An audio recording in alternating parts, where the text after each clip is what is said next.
Hi, it's Tansel here. And one of the biggest problems I used to have was just listening skills. It was terrible.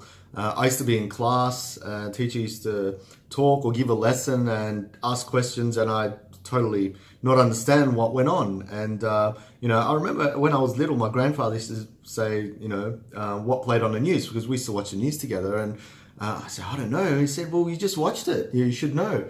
And I used to always think, wow, what a terrible memory I had. And that went on into my teens, into my 20s even. I'd be in lectures at university and just forget straight away. I mean, if I didn't write down those notes, I would have totally forgotten what was in those lectures. So my listening skills were terrible. And I think I know why.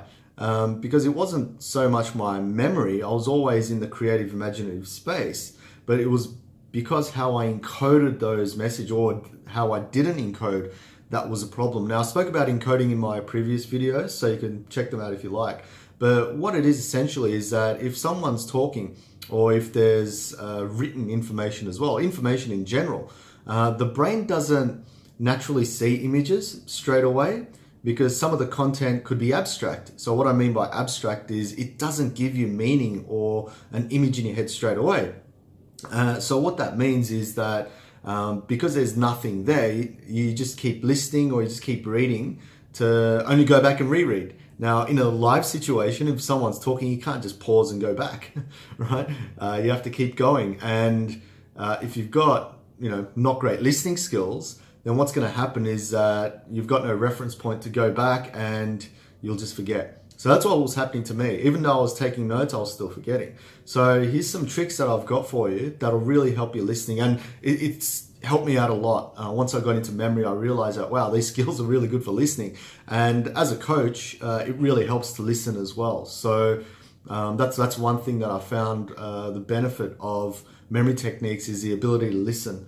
And if you're able to listen, you're able to understand exactly what's going on, and as a coach be able to help people in the best possible way, because most of the time you're listening to people. Most of the time you want to understand, okay, what's the thing that people want the most. And if you're not listening, if you're just trying to think of, okay, this is what I'm going to tell them, instead of really tuning in on how to help them, then there's a disconnect there. So here's how to essentially go about improving your listening skills.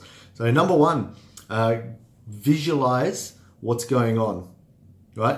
Visualize. So what do I mean by that? So if you hear someone talking about something, or you watch a video, or you read something, right? It's important that you start to visualize what's going on through not just images, but use your whole senses, smell, taste, hear, touch, that you exaggerate, that you create color.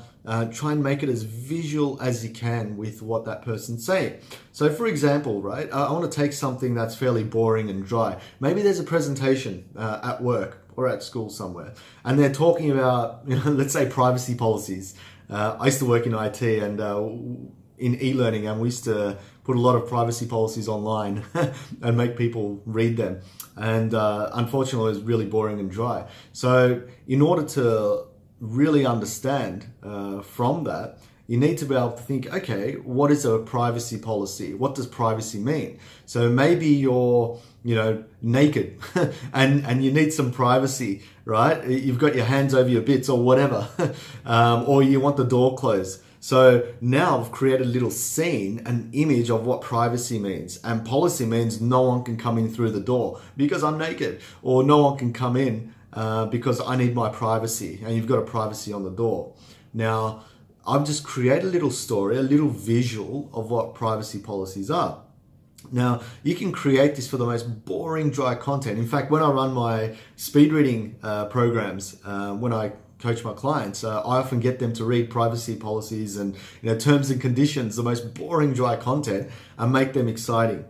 Right? And it's the same thing with listening skills as well. The only problem with listening is that unlike reading, you can't pause and go back, as I mentioned earlier. So you need to really work on your visual side. So as I'm talking to you now, you're probably at that stage where, okay, I understood what's going on. Now I'm going to apply it. So from now on, I want you to try and really visualize what I'm talking about.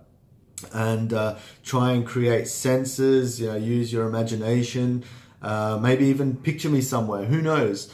But the more you visualize and create the story, the easier it is for you to remember. And that's how we remember as human beings, is that we remember through stories. And that's what association is. So when we go out into memory competitions, all we're doing is creating little stories. So think about creating little stories for when you're listening. So let's say, again, you're watching the news and you hear, your favorite sporting team won. Well, try and use emotion in there as well, or most of the news is negative. So you can use emotion there as well if you're not already emotional. But, as I mentioned earlier, most of the stuff we listen to is not that emotional, especially at work. So try and think, okay, how can I create a story out of this? How can I visualize while that person's running a meeting? How can I think about color and touch and smell and all these senses when I'm listening? So think about that. I know it might sound tricky, but the more you do it, the easier it gets as well. I mean, like with all memory, the more you practice, the easier it is. It's like going to the gym. When you go to the gym or exercise, you might feel a bit wobbly at first. Just like riding a bike, you start with your training wheels and then you practice more and more, and suddenly you're just riding that thing. So practice listening. Watch a lot of YouTube or audiobooks. I often listen to my audiobooks in triple speed, in Audible. And what I do is I close my eyes. I mean, I'm not driving, so that's good. I close my eyes and I just tune in to the context that's going on. Not so much the speed of the audio, but I try and tune in and really visualize what's going on. Because if you can visualize, you can listen in to someone talking at triple speed very, very easily. In fact, on YouTube, I always listen in to double speed. So that's fairly cool. And Audible as well, when I'm listening to audiobooks on triple speed. And, this is really good practice for your listening skills as well. So not just in real life, if you want to practice these skills, get onto mediums like YouTube and audiobooks and things like that, and test yourself. See if you can really not just close your eyes, but really visualize what's going on. And the more and more you practice, the more opportunities you'll have to improve as well. So give that a go, and let me know how you go as well, because I'm really interested as well. I give these exercises to my clients all the time. Say, okay, now we've got to work on your listening skills. I want you to listen to such and such audio. I want you to read this passage, or stuff like that. So it's really important to get feedback. So feel free to comment or let me know. It'll be great to hear about your progress or some cool results. But let me know, because listening skills was one of my greatest weaknesses, and I've overcome it. So I'd like you to give that a go if your listening skills aren't as up to par as well. And see you in the next one.